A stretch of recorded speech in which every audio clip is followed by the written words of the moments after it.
On the 6th of August, I always set aside the first day to overcome jet lag. So the following day, on the 7th of August, not the 7th, the 8th of August, as I was waiting on God, deeply meditating, suddenly I became very conscious of the presence of angelic beings in my room. And when I began to quiet myself and listen to what they have to tell me, I realize and notice these are the very high ranking angels of which I was told when I was flying. And they gave me a message concerning what is going to transpire and happen in Israel in these coming days.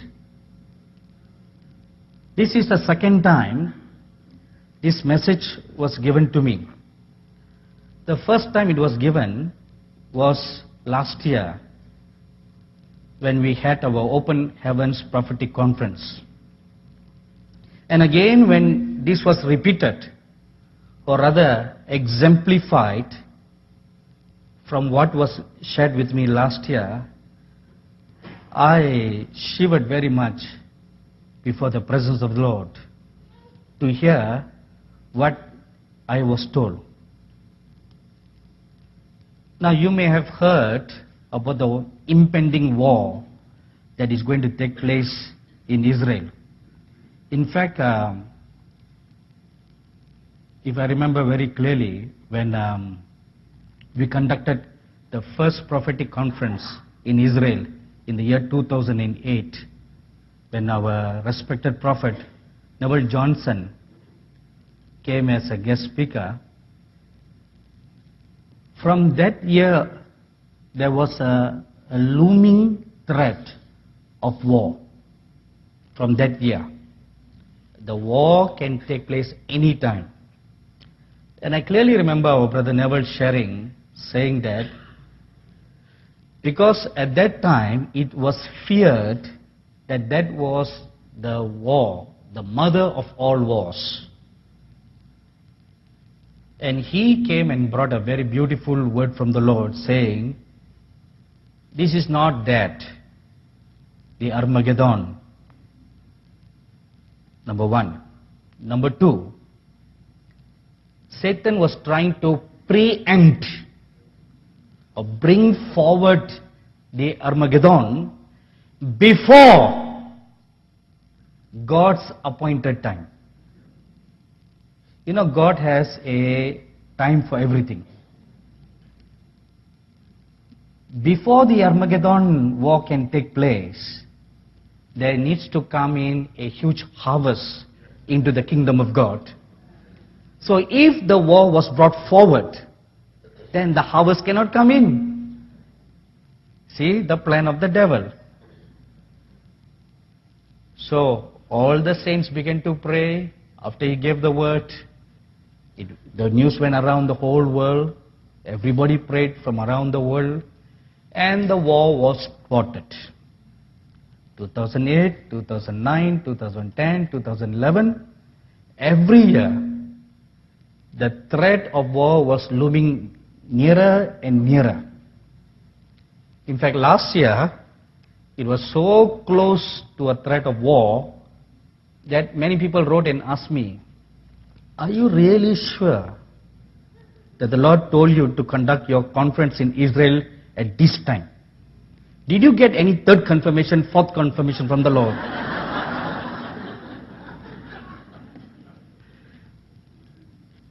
You know, I never play such games, you know. The Lord Jesus very clearly said, my sheep shall hear my voice, and my sheep shall know my voice. So if you are a sheep, you will always know the shepherd's voice. Only the goats will need second confirmation, third confirmation, fourth confirmation. The sheep don't need two. We must learn to become like a sheep. Then you will always know the Lord your God who speaks with you. Don't ever have to doubt and go around the whole world seeking for how many numbers of confirmation. And we did our conference. Nothing happened. Now this year came. So last year, when we were in Jerusalem, the word of the Lord came unto me on 17th of November 2011. I saw the prophet Zechariah in the spirit, and he came to me and he said, read Zechariah chapter 14 verses 1 to 3. And I began to read that passage of scripture. If you have your Bibles with you, please turn with me now to the book of Zechariah chapter 14, and we will read verses 1 to 3. Behold, the day of the Lord comes, and thy spoil shall be divided in the midst of thee. For I will gather all nations against Jerusalem to battle, and the city shall be taken, and the houses trampled, and the women ravished, and half of the city shall go forth into captivity, and the residue of the people shall not be cut off from the city. Then shall the Lord go forth and fight against those nations, as when he fought in the day of battle.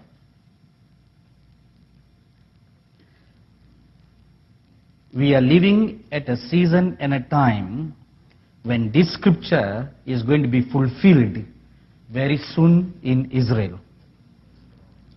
This is what is going to be fulfilled very soon.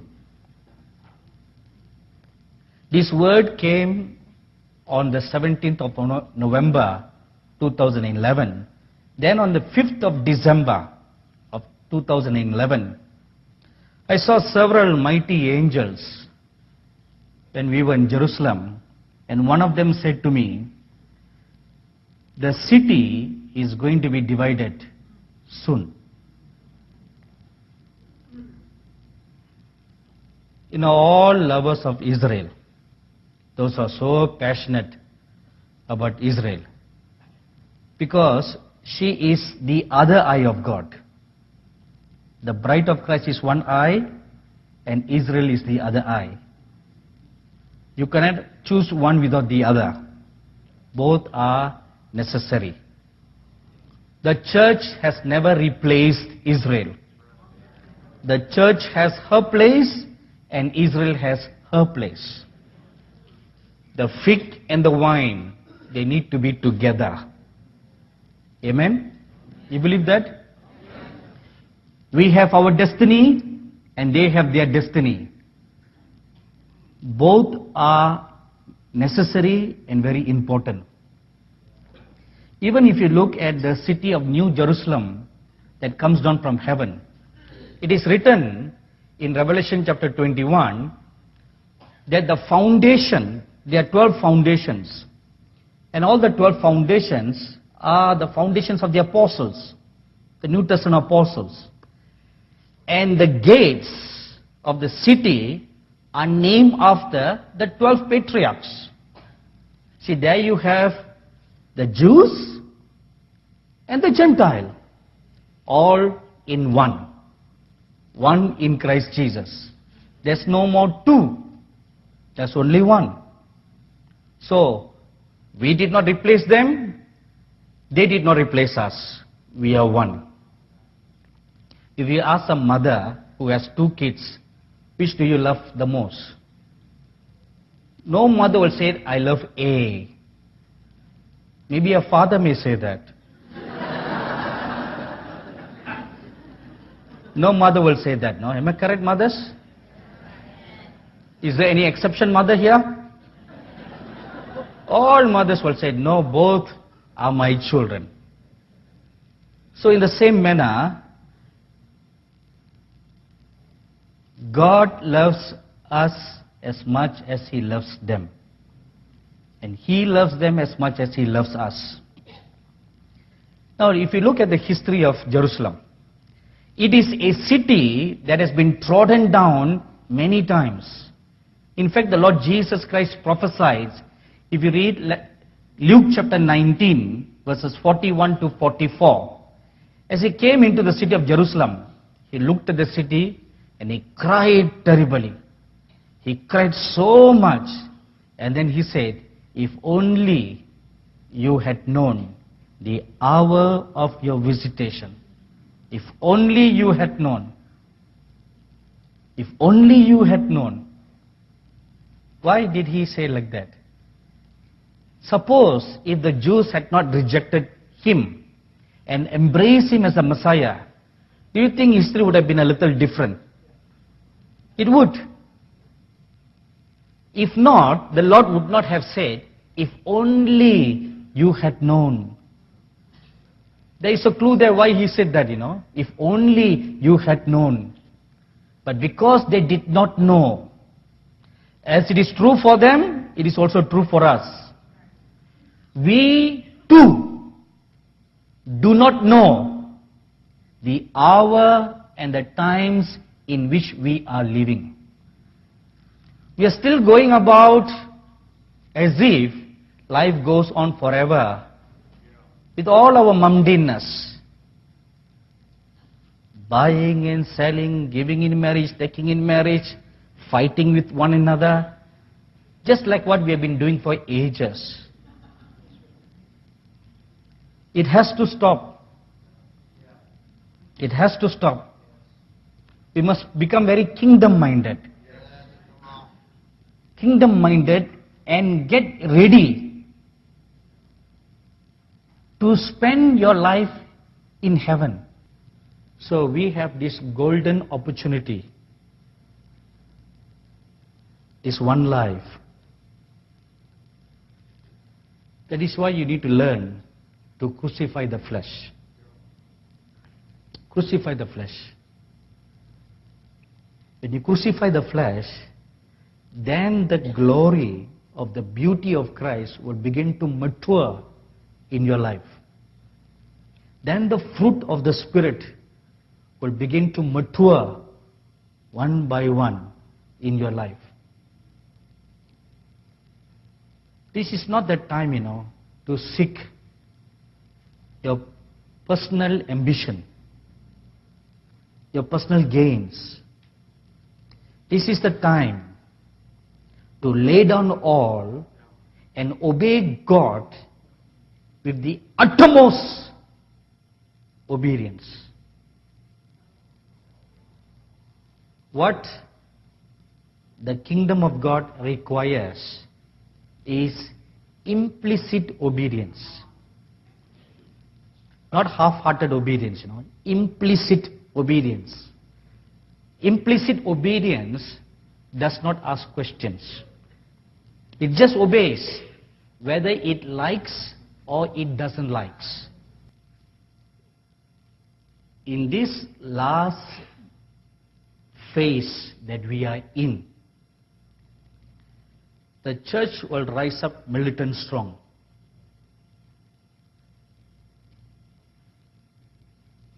And those who will be part of the militant army of the Lord will be those who will possess this radical obedience, who will just simply throw down all without asking questions,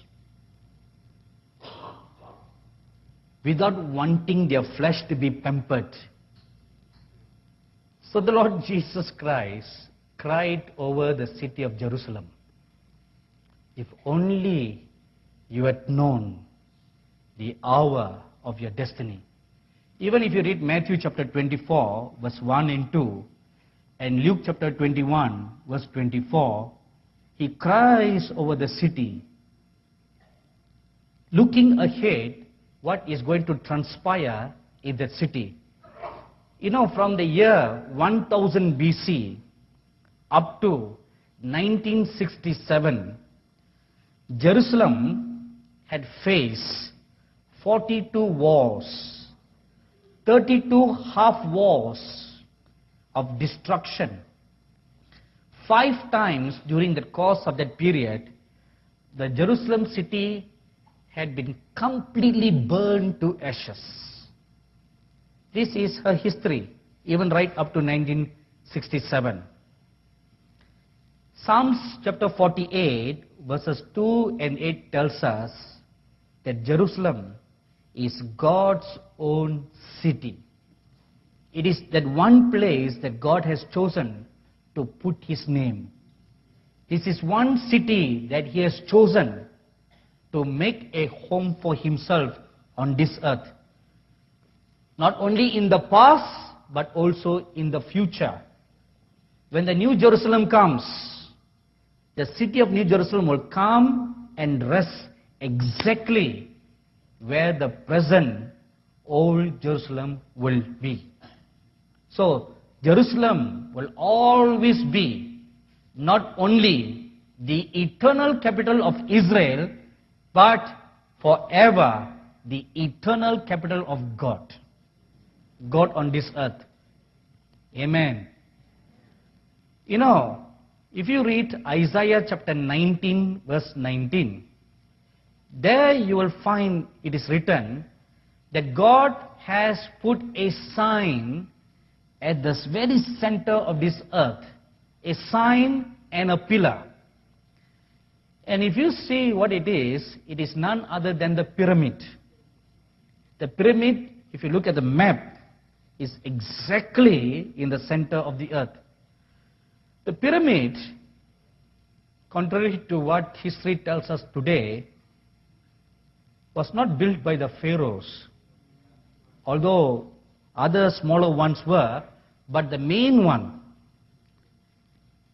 the main very beautiful, magnificent pyramid, called the Pyramid of Giza, was built by the prophet Enoch, that you will read in Genesis chapter 5. My dearly beloved brothers and sisters, let this day or this year be a time of a turning point in your life. If you will not do anything about your life in this year, you won't be able to do anything hereafter.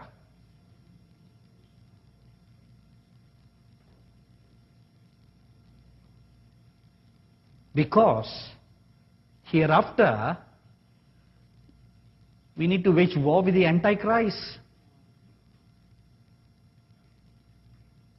The rapture is not going to take place before the Antichrist comes, you know. Sorry for the bad news. I used to think like that. I used to preach that for 20-something years of my life, until the Lord appeared to me one day in the year 2006, and He said, all your theology is wrong. And for 1.5 hours, He explained to me from the book of Revelation the timelines. And then He said, the church will go through the fire. It must go to the final fire. Your final test of obedience is whether you're going to take the mark of the beast or the mark of the Lord your God. That is your final test of obedience. That is the final fire that will refine, purify, make the bride pure and undefiled. You must go through that fire to become purer than gold. So if you will not fortify your spirit now, during the good times, what will you do during the bad times? Learn a strategy from Joseph. During the good times, they store up wealth for 7 whole years, so that when the bad times come, They will not suffer. They are well fed and strong. If during these good times, if you will not build up your inner man to be bold and strong, when the evil one comes and tempts you, what will you do?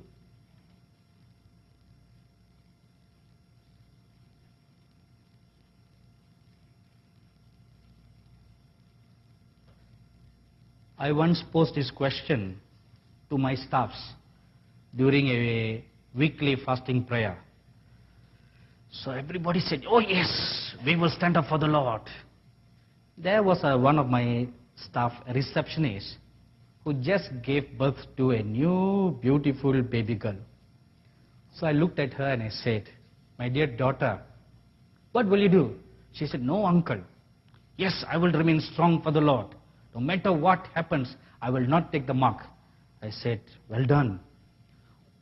What if your baby is crying for milk and you have no money to buy milk? How long can you stand the cries of your baby? She became very still and quiet. She began to stare at me, just like how you all are staring at me right now. I said, tell me, you're a mother. How long can you contain the screaming cries of your baby? How long?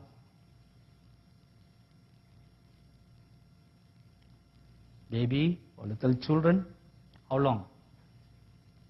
They have no food to eat. An adult can control their hunger.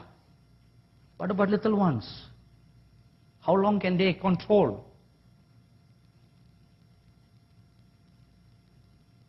So she told me, no uncle, I will let my child scream herself to death. I said, okay, very good.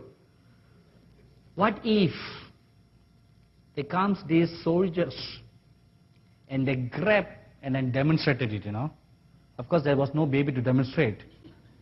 I said, they grab your baby by the neck and they start to squeeze. What will you do now? Her tears began to roll down her eyes. She had no answers. What will you do? If you don't teach your children to be martyrs, what will you do? The Lord gave me an assignment. He said, prepare an army of martyrs for me. So we started an outreach. Since we have a television network, so I created a television program for children, because that's the age group the Lord told me. And I'm teaching them about martyrdom. Not the dangers of martyrdom, but the glories of martyrdom. This is something that people don't know, no? They think it's painful to get killed or hurt. No, it's so glorious. Glorious. Before you even feel a tinge of pain, your spirit leaves the body. This is something most people don't know. And it's only the flesh that's getting hit. Your spirit is already out of the body. It's already out. There's only the first pinch of pain, that's all. It leaves the body. That is the blessed gift that God has given to the martyrs. The first blood needs to spill. The first drop, that's all. The spirit comes out and is joyously joined together with the company of glorified martyred saints. If you will not teach your children today to be martyrs, a hero for a martyr, when that time comes, when you can't buy or sell anything except without the mark, the cryings and the woes and the pleadings of your children can force you to compromise and take the mark.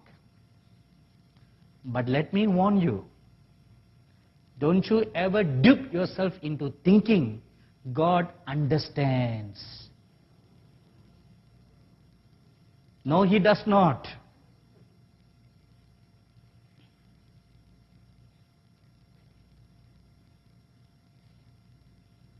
You know, my favorite heroes in the Bible are the 3 Hebrew boys in Daniel chapter 3. What I like about them is not the fact that God saved them, you know. What I like about them is the statement they said. Our God is able to save us, even if He does not. That's what I like, you know. Even if He does not, our faith does not rest in the fact that God will prevent us from getting hurt, that God will keep us from all danger. Our hope and our trust and our faith is not in preventive. Even if God forsakes us, we will not bow down to this idol. Even if God forsakes us, even if we suffer pain, even if we suffer humiliation, even if we suffer lack, we will not bow down. God is still a good God. Even when all things fail, God is still a good God. You need to train your spirit to come to that level. If 3 17-year-old youths can say that, what about great saints like you all? You can do better than that, isn't it?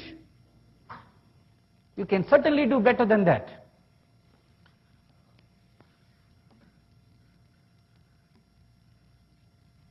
Please, train your children.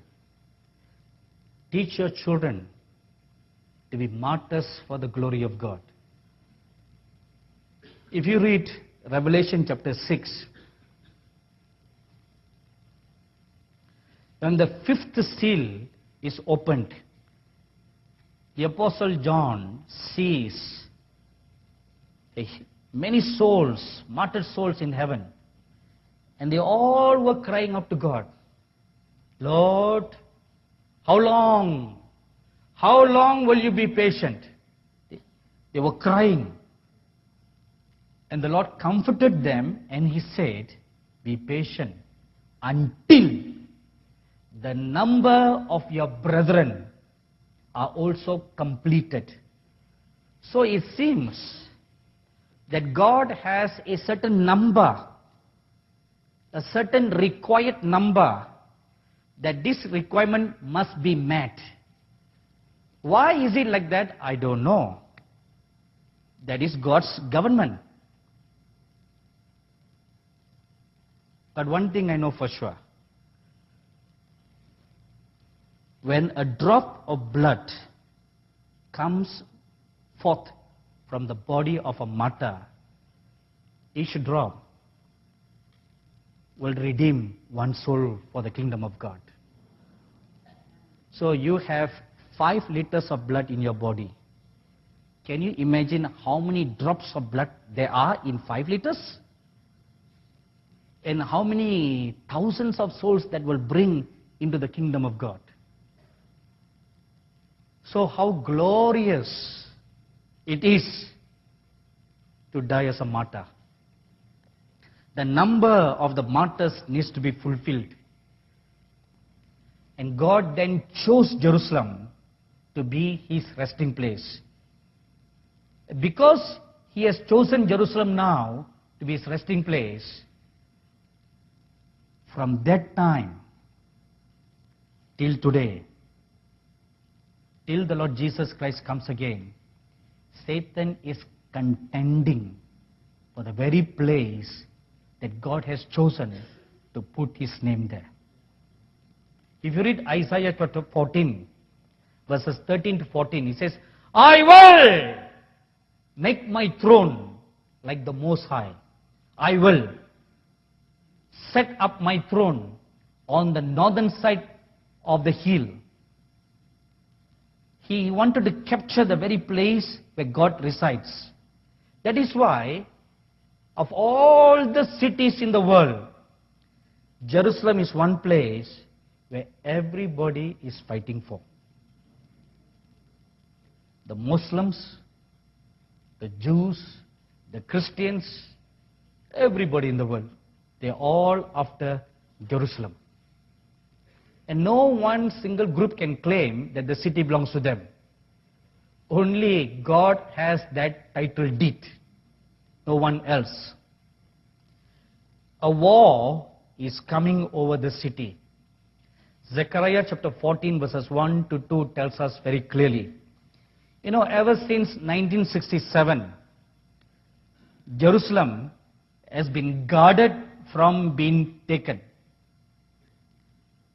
In the year 1967, Israel went to war, what is today very famously called the Six-Day War. From the time she got her independence till 1967, Jerusalem was a divided city. There is a very good documentary movie that you should all watch called Against All Odds. It's an excellent documentary detailing, it's available at our book table, all the events that surrounding the survival of Israel. Very aptly titled, Against All Odds. It has been guarded from being taken, but till today, it has been guarded with supernatural help from God. Israel being a small, tiny nation, not strong enough for the combined military might of the Middle East, yet she has outsmarted all her neighbors, destroyed all their combined forces. How was she able to do? If not that the God of Israel had fought on her behalf. That documentary, Against All Odds, shows a spiritual perspective.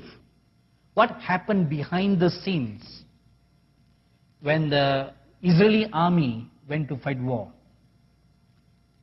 See, there was once, during the Yom Kippur War in 1973, when a few soldiers need to walk across a desert place into Syria.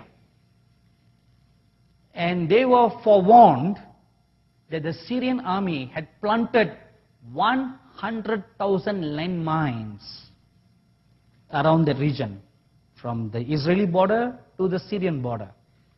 And it was pitch dark in the night. How were a handful of soldiers going to clear 100,000 landmines which they can see before sunrise so that the Israeli tanks could roll over? So the captain of that small motley crew told them, gentlemen, let's use our hands to slowly feel for a landmine, and when you feel one, use your knife to make a hole and then clear the mine. How long will it take them? As they squat down to remove the first landmine, suddenly, from nowhere, a mighty wind came. And it blew and blew and blew for a long time. And when the wind subsided, the soldiers were shocked to see all the 100,000 landmines right before their eyes.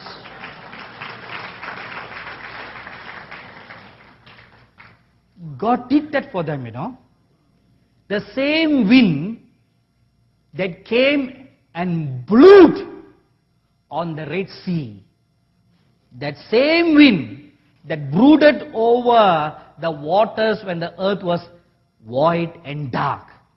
The same wind that blew in quails for the hungry Israelite to eat. That same wind came that day. That same wind. And you know which wind that wind is. All these years,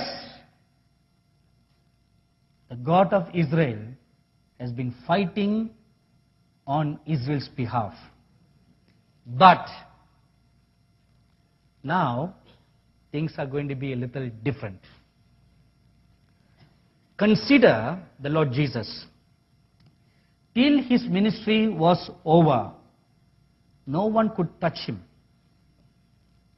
But when the time came for him to be crucified, he said in John chapter 18, verses 4 to 12, now my time has come.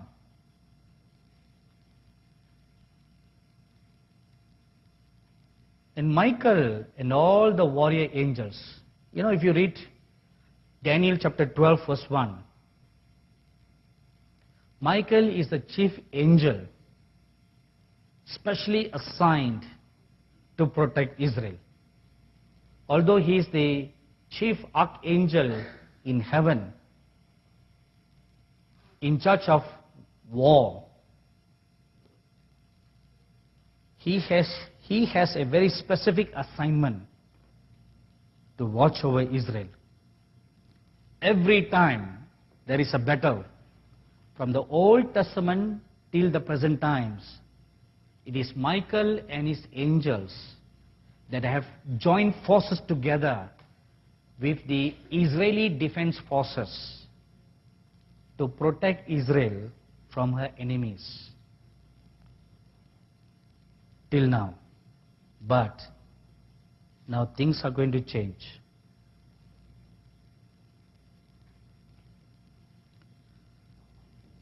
You know, that day, on the 8th of August, as I was waiting on the Lord, the three angels who came into my room, they were all high-ranking mighty angels, belonging to the company of the warrior angels. And they told me, as they were speaking, they said, we have been tasked to pull back and allow what needs to be done. And when he spoke that, I could feel sadness from within his being. I could feel tears rolling down his eyes. How I knew? Because waves of sorrow from his being just rolled over onto me, and tears were rolling down from my eyes. On 6th December 2011, at 12:45 p.m., I was called by the Lord to come and meet him. This was during the conference that was going on. So I stole myself away from the conference and went to my room. And as I entered into my room, I saw two mighty angels standing there. And they beckoned me to go to the balcony. He said, the Lord is standing there. Go and meet him there. So I went to the balcony and I saw the Lord Jesus Christ standing very regally. And he beckoned me, come and stand beside me. And when I stood, he said, look at my beautiful city. So I looked around. From the hotel, you know, high rise, you can see the nice, beautiful city. As I was watching, suddenly there was a huge explosion. A bomb dropped and a building exploded. Another bomb dropped, another building exploded. The whole city was gone up in smoke. War planes were flying here and there. And the Lord Jesus said, my city will suffer the pain of war. Then the angels were standing by, they said, in the war, Israel will put up stiff fight amidst heavy losses. A political trap will be laid for the city to be captured. And Israel's best friend will betray her. Israel has only one best friend, and her best friend will betray her.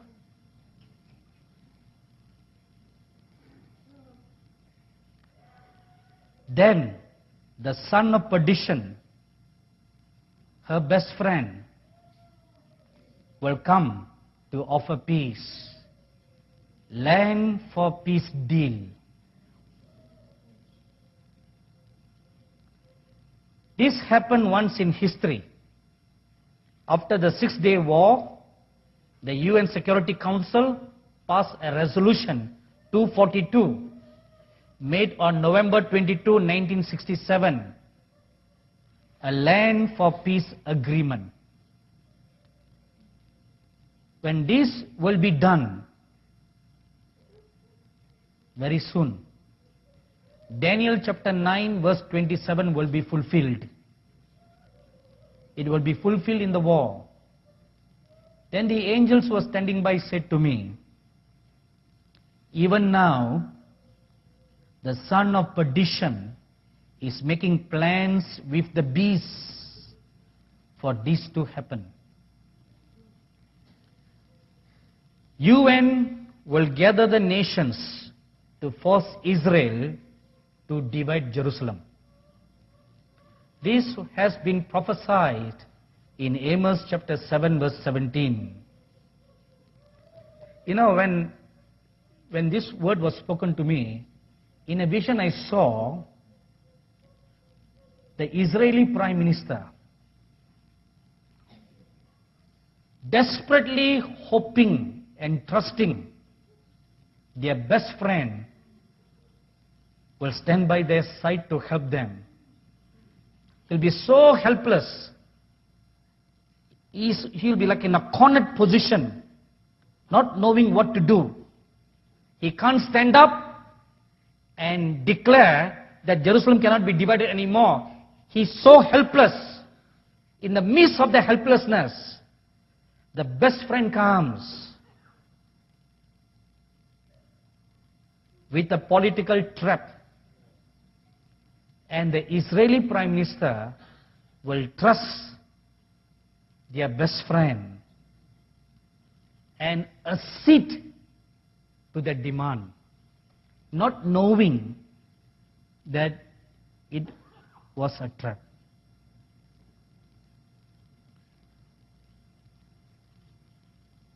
Now, what will be the aftermath of dividing Jerusalem? It will be divided. What will be the aftermath?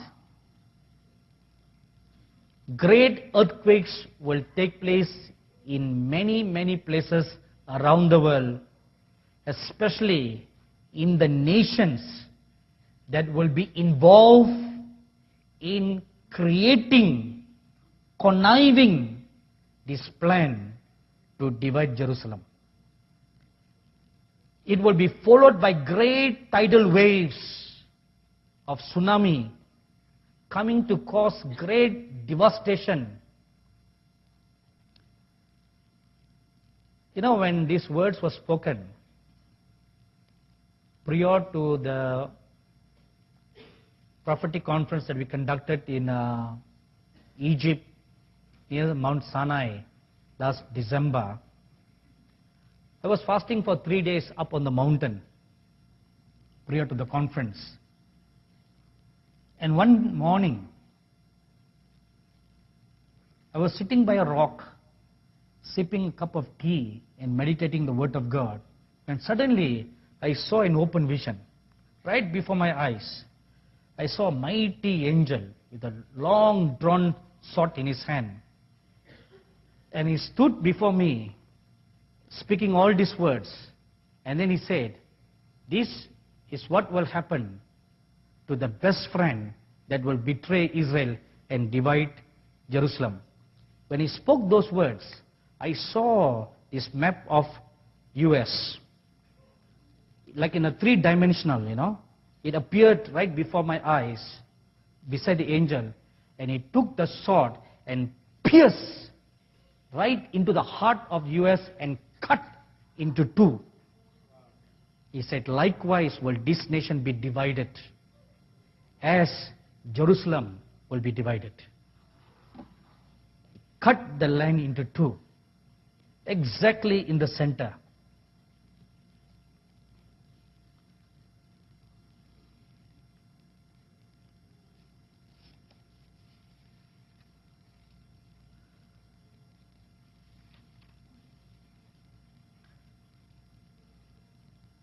As saddening as it is, as heartbreaking as it will be, but why should this thing happen? Why must Israel be handed over? Why must it be divided? Why all this pain of war? The angels who appeared to me on the 8th of August gave me this explanation. When I asked them, but why?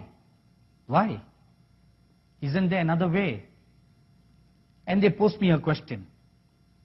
Why was Joseph handed over, sold slave to Egypt? Why? Why was Christ Jesus handed over to be crucified? If you read Genesis chapter 37, verses 25 to 36, Joseph was sold as a slave to Egypt. And the Lord Jesus Christ was handed over to the heathens, the Romans, to be tried, to be crucified. Both of them, in a sense, were saviors. Joseph saved the whole world in his time from starvation. And he fed the whole world. And the Lord Jesus Christ, the true Savior, came to save us from all our sins. So both of them were handed over for a purpose. Likewise, Israel will be handed over for God to judge the world. Should be handed over. There is a long puzzling question. Why, when Moses went to Egypt, stood before Pharaoh, and demanded that he let the Israelites go, the Hebrews go, the Bible tells us that God hardened Pharaoh's heart. Right? He hardened. Why harden his heart 10 times? Why, if God did not harden his heart, he would have allowed them to go in the first place. Isn't it? Why harden his heart? Because there is a score to settle for all the blood of innocent babies that were thrown into the Nile River by the Pharaoh. That score needs to be settled. So all the babies that were thrown into the Nile River, they were not just thrown into the Nile River, they were sacrificed to the Egyptian gods of the Nile god. Newborn babies, as soon as they came out of the mother's womb, even babies 2 years old, they were all, except for baby Moses, the rest of all the male babies were all thrown right before the screaming eyes of their mothers. So God kept that score in his heart. was waiting for payday. Not once, twice. Once it came, where all the firstborn of the Egyptian were killed. That's one. Second, a river for a water for a water. So the Lord purposely made the Israelites go through the Red Sea, and just when the Egyptian army also tried to cross the Red Sea, the Lord pulled the plug out. So the entire Egyptian army drowned in the Red Sea. And the Red Sea also ends up as the Nile River. It has its end there. So God will allow this to happen so that the nations of the world can be judged. Why God will allow this? There are 4 reasons. Number 1, to cleanse the land of Israel of the sins that have been implanted there. You know, we hear so much of the gay movement in the US, but it has been documented that Israel is the gay capital of the world. The Sodom and Gomorrah, if you read Revelation chapter 11, Jerusalem is called the Sodom. It's the gay capital of the world. All the gay pride marches, you know where it first started? Right in Jerusalem. It started there first before the rest of the world copied and began to have gay pride marches all over the world. Even in India, right in my own city, there is a gay pride march every summer. Secondly, abominations. You know, again, statistic-wise, Israel has the highest number of abortions than the rest of the world. Israel has the highest number. How many innocent blood shed in the land? Even if a fetus is 1 day old, it is still alive. It is still life. It doesn't have to reach full term or no term. 1 day old. As long as the ovule is fertilized, life, a soul has come in. A spirit is being formed. It has become alive. You killed it. You're killing the life. Innocent blood been shed every day. The blood been spilled in the land. You know how much the land is crying out unto God. The land cries out to God because it cannot stand the stench of the blood that's been spilled on the ground. Third, idolatry. You know, many young Jews, youths, both men and women, they go abroad to Nepal, to India, to Tibet. I've seen them during all my travels. And they embrace Hinduism. They embrace Buddhism. And they embrace Tibetan Buddhism. And when they embrace them, they buy all those idols and then they bring back to Israel. And they create altars in their homes. And they make obeisance and worship all these foreign gods that God had forbidden in His land.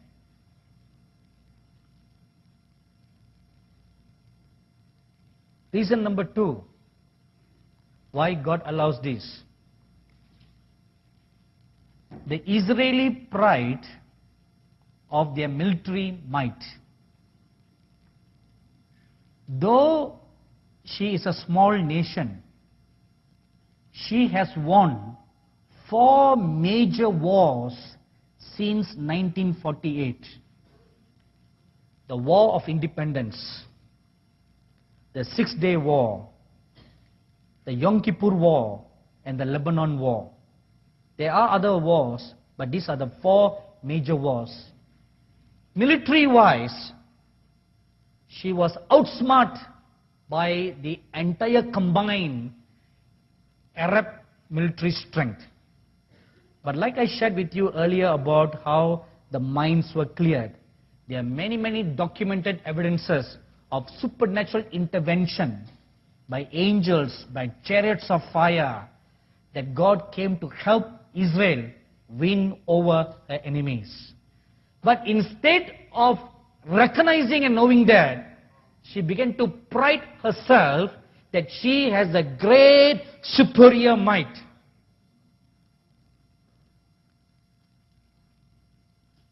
She has forgotten what is written in Deuteronomy chapter 4 verse 37. They think that they are invincible, but they will be humbled. In that state of humiliation and desperation, they will cry out to their Messiah for deliverance. So God brings them to that place where they will cry out to their Messiah.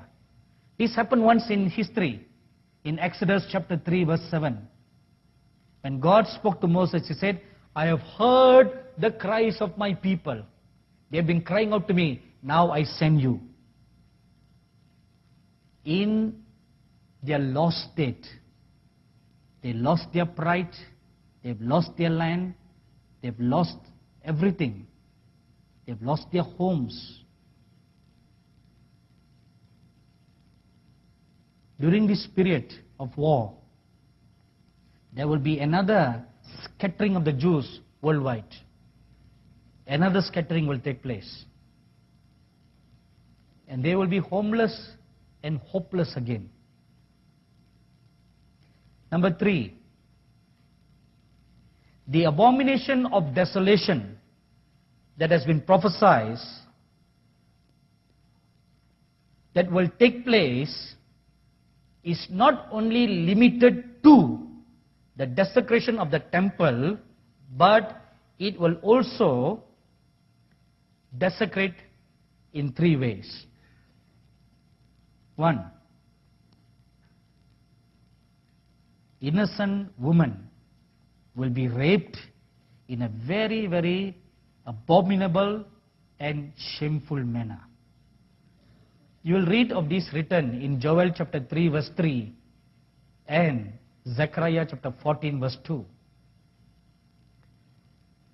You know, all this the angel spoke to me, and later on when I check all the scriptures that they gave me, I was so astounded that that's exactly what it is written there. Secondly, young boys, young male youths will be given over to be sodomized,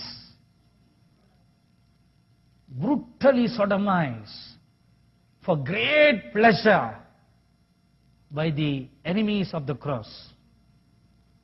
It will be so despicable that everybody will close their eyes and shut their ears to what will take place during those days.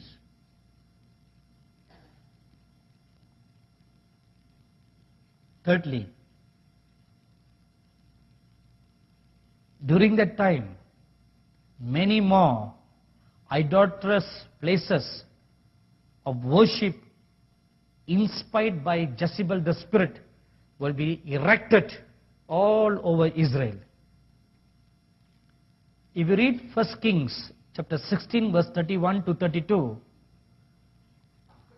it was Jezebel who overruled her husband or moved him to create idolatrous places of worship all over Israel. And she appointed 850 false prophets to minister in all those places of worship, to offer burnt incense to all the idols. And 850 false prophets were on her payroll. She was paying them every month so that they can offer incense to them. One more time, this will be repeated.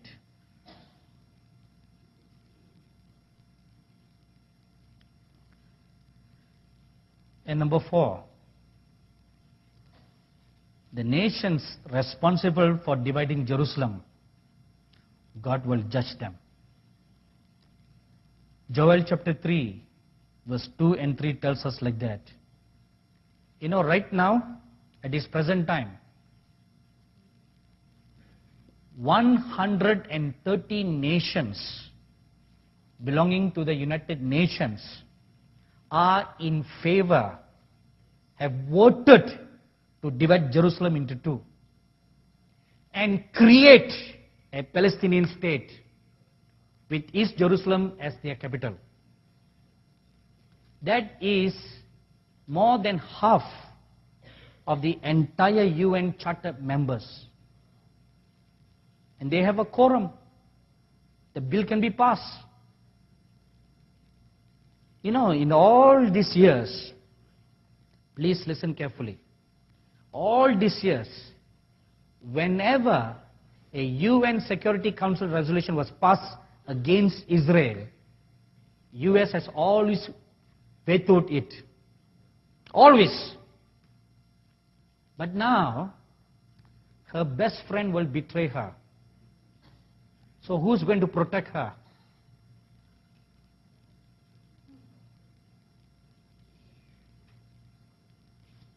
It will be trickery.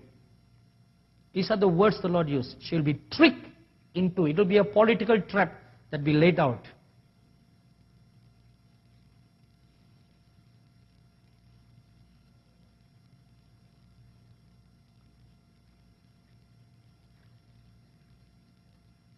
You know, in the 32 years of my ministry life, I have preached thousands of messages. But this is the first time I'm so broken and so saddened beyond comparison in having to share this.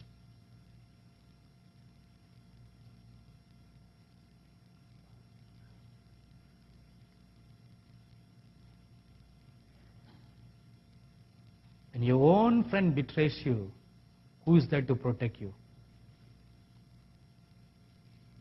That will be her great blow.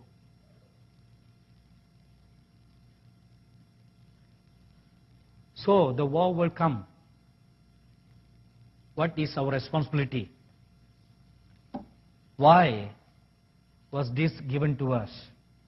That's the question I asked the Lord. Why? We can pray for the effects to be minimized, the casualties to be minimized. You cannot prevent it. It will happen. But we can pray. Pray, please pray very specially for Prime Minister Netanyahu. Please pray very much for him. Please also pray for all the military commanders belonging to the IDF, Israeli Defense Force, the Shin Bet, the intelligence